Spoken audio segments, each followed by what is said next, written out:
গত ভিডিওতে আমরা আলোচনা করেছিলাম ৩ নম্বর অনুচ্ছেদ। তো ভাই, বাংলাদেশে জবাবদিহিমূলক সরকার ব্যবস্থা তৈরি করতে গেলে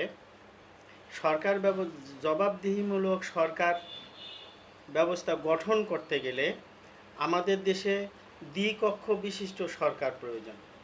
দ্বিকক্ষ বিশিষ্ট সরকার এখানে অন্যভাবে না, ওই আমেরিকার মতো না। তো এখানে দ্বিকক্ষ বিশিষ্ট সরকার হবে যে কেয়ারটেকার সরকারের পরিবর্তে সাংবিধানিক পরিষদ থাকবে। সাংবিধানিক পরিষদের অধীনে নির্বাচন কমিশন থাকবে, দুদক থাকবে এবং বিচার বিভাগ থাকবে। এইগুলো স্থায়ী সংস্থা হিসাবে বিবেচিত হবে। তাহলেই আমাদের দেশে জবাবদিহিমূলক সরকার ব্যবস্থা তৈরি হবে এবং শক্তিশালী গণতন্ত্র হবে। আমি আমার ভিউয়ের জন্য এই ভিডিও প্রকাশ করি না, এই ভিডিও আপলোড করতেছি না। সারা দেশের যুব সমাজের জন্য, ছাত্রদের জন্য আমার এই ভিডিও আপলোড করা। আমার ভিডিও করার উদ্দেশ্য অর্থ ইনকাম করার জন্য না। আমার ভিডিও করার উদ্দেশ্য হলো ভবিষ্যতে যেন কোনো মায়ের বুক খালি না হয়, কোনো মাকে যেন চিল্লাইতে না হয় যে আমার সন্তান বিনা বিচারে মারা গেছে। এই জন্যই আমার এই প্রস্তাবনাগুলো আপনাদের সামনে উপস্থাপন করছি। প্রস্তাবনা আজকে উপস্থাপন করব ৪ নম্বর অনুচ্ছেদ। ৪ নম্বর অনুচ্ছেদে হলো, আমরা গত অনুচ্ছেদে আলোচনা করেছি যারা ইউনিয়ন পর্যায়ে ওয়ার্ড ভিত্তিক নেতা হবেন তাদের পদবি হবে রাজপুত আর মেয়েদের পদবি হবে রাজকন্যা। সেই সূত্র ধরেই আজকে ৪ নম্বর অনুচ্ছেদ আলোচনা করতেছি।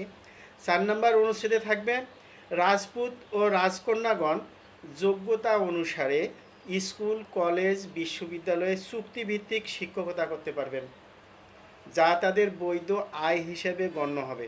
তবে উপার্জিত অর্থে কখনো স্থায়ী সম্পত্তি কিনতে পারবেন না।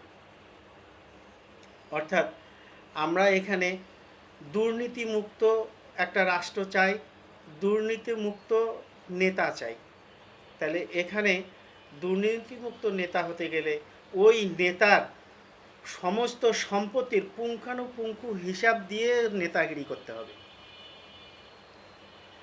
৫ নম্বর, রাজপুত ও রাজকন্যাগণ নির্বাচিত হওয়ার পর নিবন্ধন ফি বাবদ বাংলাদেশ নিবন্ধন অ্যাকাউন্টে ৫ লক্ষ টাকা জমা দেবেন। এই ৫ লক্ষ টাকা তাদেরই বেতন দেওয়ার জন্য প্রতি মাসে তারা যে ইউনিয়ন পর্যায়ে ৪০,০০০ টাকা করে বেতন পাবেন তারই ব্যবস্থা করা হবে।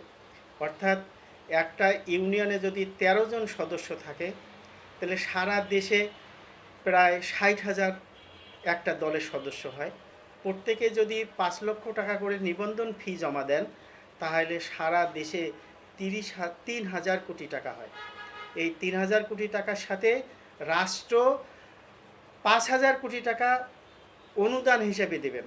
এই ৮,০০০ কোটি টাকা, এই ৮,০০০ কোটি টাকা একটা দলের জন্য বরাদ্দ থাকবে এবং এই ৮,০০০ কোটি টাকা বাংলাদেশ ব্যাংক বিভিন্ন তফসিলি ব্যাংকে বিনিয়োগ করে সেখান থেকে উপার্জিত টাকা দিয়ে এই রাজনৈতিক নেতাদের প্রতি মাসে বেতন ভাতা দিবেন। ভাই, কেউ কি নিজের খেয়া মামার গরু চারায়? অর্থাৎ কেউ নিজের খেয়ে নিজের সম্পত্তি বিক্রি করে রাজনীতি করতে যাবে? তাহলে সে তো চুরি করবেই ভাই।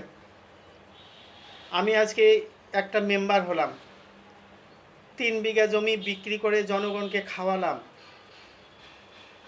তাহলে এই ৩ বিঘা জমি যে আমার বাবার ৩ বিঘা জমি বিক্রি করে জনগণকে খাওয়ালাম, তা আমার সংসারটা চলবে কি করে?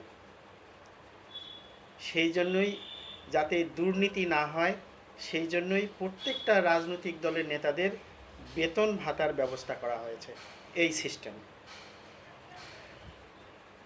৬ নম্বর, ৬-এর ক, ইউনিয়ন পর্যায়ে রাজপুত ও রাজকন্যাগণ প্রতি মাসে ৪০,০০০ টাকা করে দলীয় বেতন ভাতা পাবেন, যা বাংলাদেশ ব্যাংক কর্তৃক প্রত্যেকের অ্যাকাউন্টে প্রেরিত হবে। এটা দলীয় বেতন ভাতা। সরকারি বেতন ভাতা এর সাথে সম্পর্কিত নয়। কোনো নেতা যখন চেয়ারম্যান হবেন, চেয়ারম্যানে যে বেতন পাবেন সেটা তার বৈধ আয় হিসেবে গণ্য হবে। 6 নম্বরের খ, সকল দলের রাজনৈতিক নেতা নেত্রীগণের বয়স যখন 65 বছর হবে, এই 65 বছর হলে তারা অবসরে যাবেন। মৃত না হওয়া পর্যন্ত তারা যে বেতন পেতেন সেই বেতনের 3 ভাগের 2 ভাগ বেতন পাবেন, অবসর ভাতা পাবেন। এই তার মৃত্যু না হওয়া পর্যন্ত যে অবসর ভাতা, তাহলে তার ভবিষ্যৎ এখানে প্রতিষ্ঠিত হলো। সে যে বাংলাদেশের জন্য, বাংলাদেশের মানুষের জন্য ভালো মন্দ চিন্তা করে, সে যখন অবসরে যাবে সে কী করে খাবে? সে দলীয় বেতন ভাতা পেতেই থাকবে যতদিন পর্যন্ত তার মৃত্যু না হয়। তার মৃত্যুর পরে তার স্ত্রী বা স্বামী এই বেতন ভাতা পাবে। সে যখন মারা যাবে তার সন্তানগণ আর পাবে না।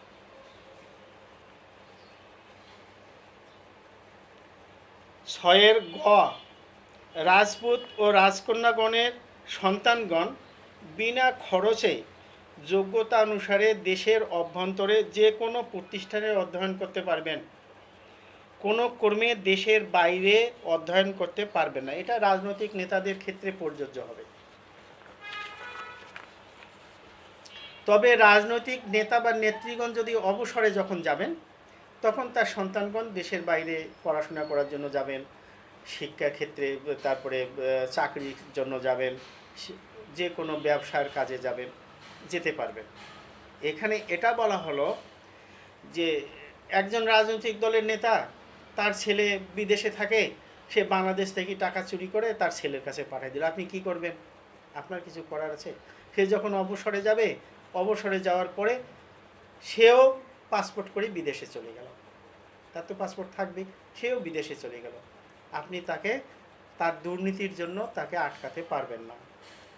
6 ঘ, রাজপুত ও রাজকন্যাগণের সন্তানগণ কোনো সরকারি বা বেসরকারি প্রতিষ্ঠানে কর্মরত থাকলে উপার্জিত অর্থে কোনো স্থাবর সম্পত্তি ক্রয় করতে পারবেন না।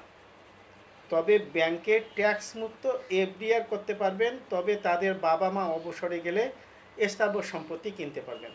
এখানে দুর্নীতিকে না বলার জন্য এই অনুচ্ছেদ উপস্থাপন করা হয়েছে, এই অনুচ্ছেদটা উল্লেখ করা হয়েছে। তো আজকে ভাই এ পর্যন্ত। আগামী দিন আবার পরবর্তী এইভাবে 22টা অনুচ্ছেদ এখানে আছে। আমি পর্যায়ক্রমে এই 22টা অনুচ্ছেদ আপনাদের সামনে তুলে ধরব।